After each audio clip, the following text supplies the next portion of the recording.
Saudara polisi sudah menetapkan tersangka dalam kematian Raden Ardante, anak artis Tiasmara dan DJ Angger Dimas. Bukti rekaman CCTV kolam renang memperlihatkan pelaku berupaya menenggelamkan korban sebanyak 12 kali.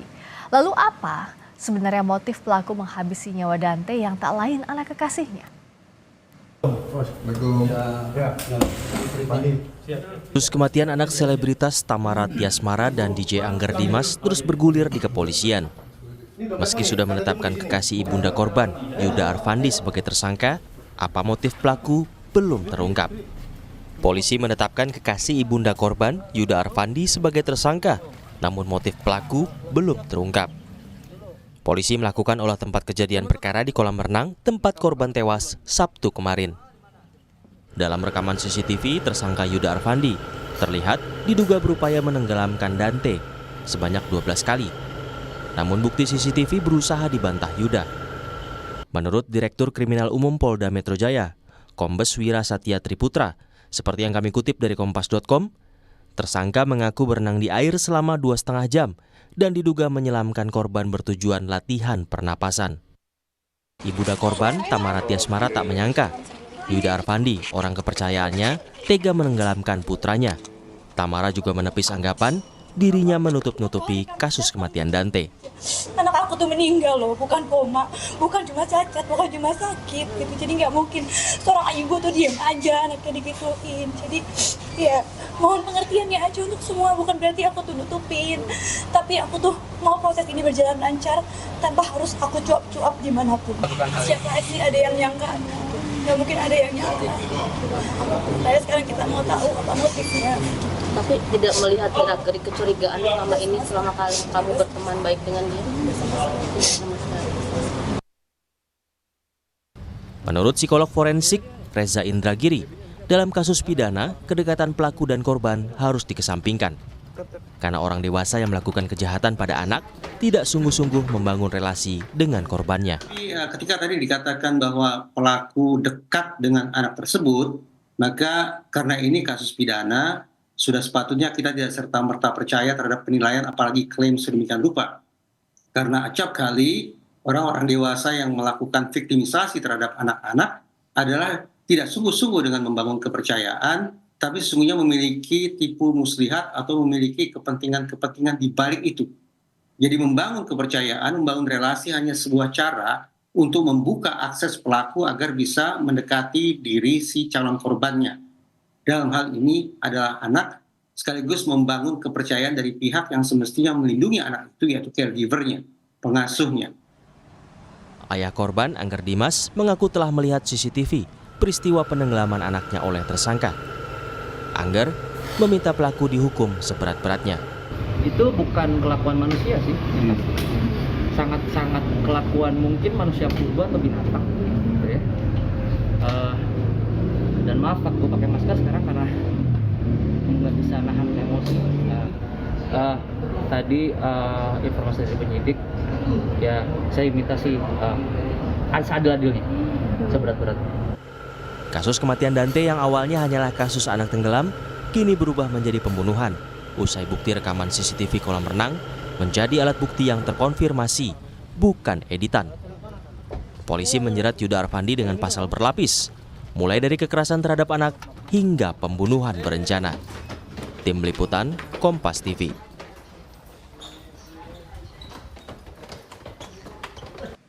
Penelusuran motif atas kematian Raden Ardante, anak artis Tamara Tiasmara, masih dilakukan. Mengapa pelaku yang dekat dengan korban tega menghilangkan nyawa buah hati kekasihnya? Kita bahas bersama pakar psikologi forensik Reza Indragiri Amril. Mas Reza, selamat malam. Selamat malam, Assalamualaikum. Waalaikumsalam warahmatullahi wabarakatuh. Mas Reza, kalau dari CCTV rekaman tersangka yang diduga menenggelamkan korban, apa yang bisa digali? Saat ini kan yang masih dicari adalah motif untuk mengungkap perencanaan kejahatan. Sebetulnya dalam proses hukum pidana yang namanya motif tidak harus dibuktikan. Jadi sepanjang pihak kepolisian sudah menemukan dua alat bukti bahwa tersangka yang satu ini sudah melakukan penghilangan nyawa terhadap Ananda Dante, maka pemberkasan bisa dianggap selesai, kirim ke kejaksaan, lanjut ke pengadilan dengan harapan hukuman maksimal sekiranya tersangka divonis bersalah. Menurut saya, kalau kita bicara motif lagi-lagi hanya dua kemungkinan, yaitu motif emosional ataukah motif instrumental. Kalau motif emosional, maka boleh jadi ada kebencian, amarah, iri, dendam, atau perasaan-perasaan negatif yang ada pada diri si tersangka sampai kemudian sampai hati menghabisi nyawa korban. Atau motif instrumental, tidak ada urusannya dengan suasana hati, tapi barangkali ingin mendapatkan manfaat tertentu.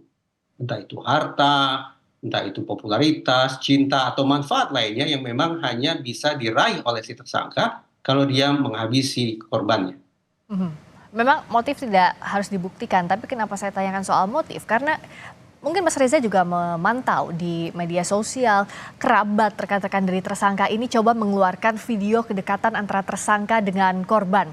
Seakan-akan tidak mungkin, karena sedekat itu tersangka tega menghabisi nyawa korban. Bagaimana Mas Reza membaca ini? Justru sebaliknya, ketika ada orang dewasa yang berusaha untuk menyakiti korban, dalam hal ini korban masih berusia kanak-kanak, dia harus buka akses. Caranya adalah dengan membangun kedekatan, membangun kepercayaan dari si anak kepada diri si tersangka atau pelaku tersebut. Nah, karena hanya dengan kepercayaan atau kedekatan itu saja, maka si orang asing ini akan berubah statusnya menjadi orang dekat, orang yang bisa dipercaya, orang yang diasumsikan akan memberikan perlindungan, dan pada kesempatan yang sempurna itulah dia akan bisa dengan mudah melaksanakan misi jahatnya.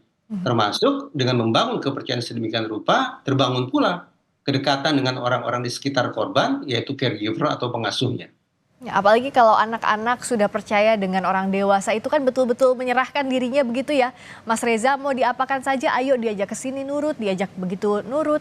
Nah, termasuk soal video tadi, bantahannya selain dari kerabat dari tersangka, juga tersangka ini membantah dan menyebutkan bahwa tersangka menyelamkan korban itu untuk latihan pernapasan.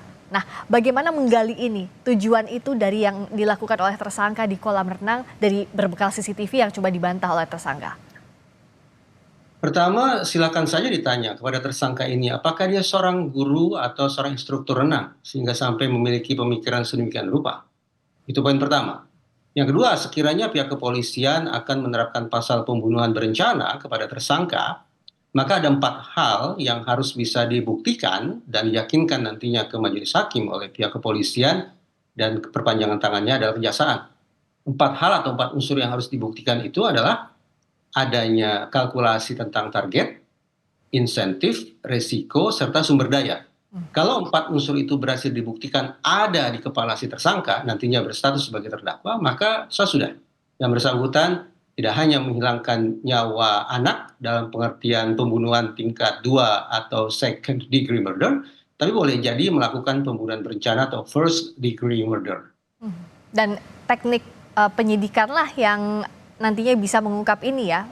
Bagaimana trik penyidik, strategi penyidik untuk mengungkap ini, begitu ya Mas Reza? Tepat, saya pikir tidak terlalu sulit bagi pihak kepolisian untuk memastikan ada atau tidaknya 4 unsur itu pada diri si tersangka.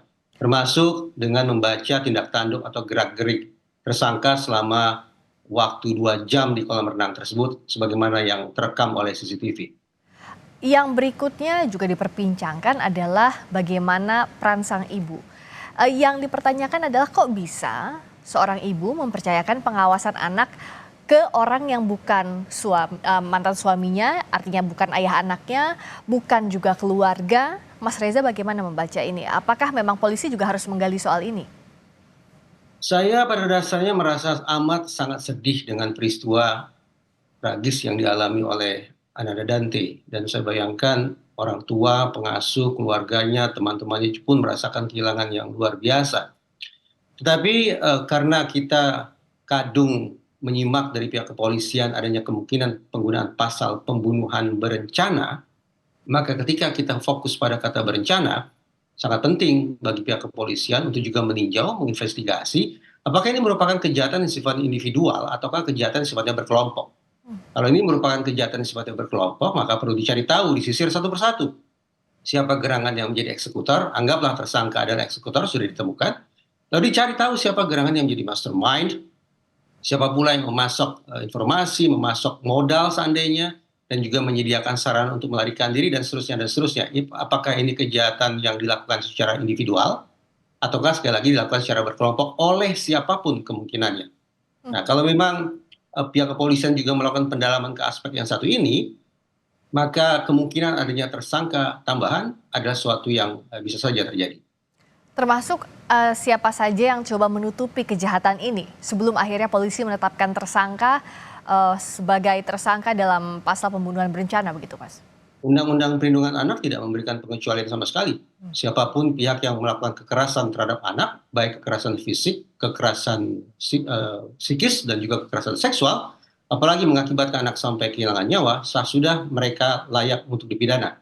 Apabila kemudian kekerasan yang ekstrim itu dilakukan oleh orang-orang dengan kriteria tertentu, misalnya guru, atau keluarga, atau orang tua, bahkan hukumannya bisa lebih diperberat lagi. Itu kata Undang-Undang Perlindungan Anak. Nah, memang soal motif seperti yang tadi sudah kita bahas di awal dalam kasus pembunuhan berencana tidak wajib dibuktikan. Tapi apakah dengan menggali lebih dalam, seperti yang Mas Reza bilang bahwa apakah emosional ataupun instrumental, motif itu bisa membantu untuk melacak siapa-siapa saja yang kemungkinan terlibat dalam pembunuhan ini? Nah, kalau kita berfokus sekarang ke kemungkinan adanya motif instrumental, misalnya untuk mendapatkan harta, maka boleh jadi seorang pelaku kejahatan menghabisi korban bukan karena harta itu berada pada diri korban, tetapi ada pada pihak lain. Nah, kemungkinan semacam ini sekali lagi harus bisa diinvestigasi oleh pihak kepolisian. Kalau tadi saya mengatakan motif sesungguhnya tidak terlalu penting dalam proses pidana, maka apa boleh buat? Detik ini saya justru ingin memandang, boleh jadi penggalian terhadap motif instrumental akan membuka kemungkinan adanya tersangka-tersangka berikutnya, atau ada target-target berikutnya yang coba diraih oleh si tersangka. Memang kasusnya berbeda cerita, tapi kalau kita ingat beberapa waktu lalu juga ada seorang anak dibunuh oleh tantenya karena motif untuk menguasai harta. Kalungnya dijual seharga kurang lebih 3,7 juta. Dan di dua kasus ini yang dilakukan tersangkanya adalah orang dekat. Bagaimana orang tua harus waspada, bagaimana lingkungan terdekat, keluarga juga harus betul-betul berhati-hati. Karena terkadang kan kita juga butuh orang untuk dipercaya untuk menitipkan anak dalam kondisi tertentu, Mas Reza. Kita ini selama ini selalu menasihati anak untuk mewaspadai orang asing, mewaspadai orang yang tidak dikenal, mewaspadai orang yang tampak menakutkan atau menyeramkan.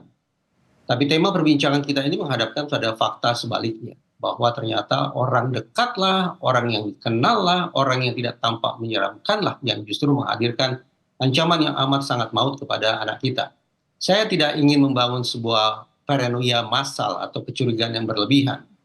Tapi apa boleh buat, kewaspadaan tampaknya memang harus dilakukan, terlebih ketika kita bicara tentang bagaimana melindungi darah daging kita sendiri.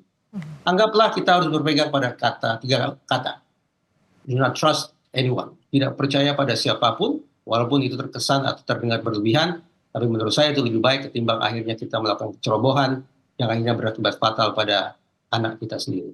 Iya, lebih baik mencegah daripada mengobati karena tidak ada waktu yang bisa terulang kalau nyawanya sudah hilang. Mas Reza, tapi kalau bicara soal hal ini artinya yang coba dibangun narasi oleh kerabat dari tersangka dan orang-orang lainnya bahwa tidak mungkin kalau tersangka ini membunuh karena dekat, itu bisa dianggap sebagai noise saja untuk mengaburkan kemungkinan si Yuda tadi sebagai tersangka. Saya pikir masih banyak juga masyarakat yang secara awam menganggap bahwa kedekatan justru merupakan jawaban bahwa anak tidak akan mungkin diviktimisasi. Justru dalam obrolan atau diskusi semacam ini mudah-mudahan kita punya perspektif yang baru. Bahwa hitung-hitungan di atas kertas, pihak yang paling mungkin menyakiti kita, pihak yang paling mungkin memviktimisasi anak kita, tak lain tak dekat, tak lain tak bukan adalah orang dekat. Kenapa? Karena diasumsikan mereka lah yang tahu tentang kebiasaan kita, mereka yang tahu kelemahan kita, mereka yang tahu bagaimana cara yang paling jitu untuk melumpuhkan kita, bagaimana cara untuk membangun alibi, untuk mengelabui kita, dan seterusnya. Jadi, apa boleh buat, sekali lagi, ternyata siapapun bisa saja melakukan kejahatan terhadap anak kita, termasuk orang yang dianggap dekat, orang yang semestinya bisa paling dipercaya, yang semestinya memberikan perlindungan.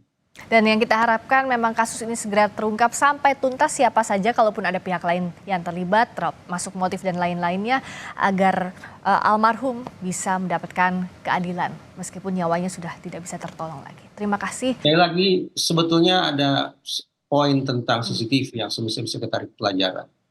Bahwa ke depan barangkali CCTV sebaiknya tidak diletakkan di tempat yang tersembunyi, tapi justru diletakkan di tempat yang bisa langsung terlihat. Sehingga siapapun yang punya niat jahat akan bisa mengurungkan niatnya. Dan yang kedua, memastikan bahwa CCTV tidak tegak sendirian, tetapi selalu ada orang atau ada tim yang memantau apa-apa yang diliput oleh CCTV tersebut untuk segera mungkin bereaksi ketika ada situasi kritis. Ya, terima kasih Mas Reza Indragiri Amril, pakar psikologi forensik, telah bergabung di Sapa Indonesia Malam.